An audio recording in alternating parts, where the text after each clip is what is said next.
আসসালামু আলাইকুম ওৰহমাতুল্লাহি ওবাৰাকাতুহু। আপোনালোকৰ ওপৰত আল্লাহৰ ৰহমত বৰকত আৰু শান্তি বৰ্ষিত হওক।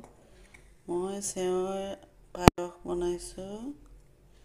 এইটো প্ৰথমতে আপুনি লচ্ছা চেৱৈটো যে ঘিউ দি ভাজা একদম মিহি, সেইটো প্ৰথমতে ড্ৰাই ফ্ৰুটছ অলমণ্ড কাজু বাদাম এইবিলাক হেৰি কৰি ল'ব, ঘিউত ভাজি ল'ব অলপ ৰঙচুৱাকৈ।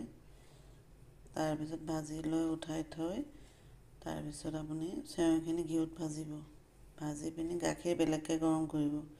কৰি তাতে চুগাৰ ফ্ৰী ডায়েবেটিছৰ মানুহ হ'লে চুগাৰ ফ্ৰী দিব, আৰু ডায়েবেটিছ নথকা মানুহে চুগাৰ ফ্ৰী চেনি দিব, যিখিনি মিঠা খায়। আৰু তাতে কিচমিচ দিব, অলপ নিমখ দিব।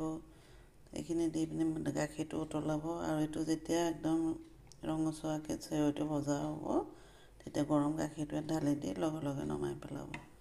এনেকৈ চেৱৈ বনাই খাই চাবচোন, চেৱৈৰ জলপান।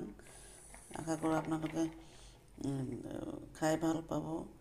আৰু ভিডিঅ'টো ভাল লাগিলে আপোনালোকে লাইক, শ্বেয়াৰ আৰু ছাবস্ক্ৰাইব কৰিব নাপাহৰিব দেই। আজিলৈ আহোঁ।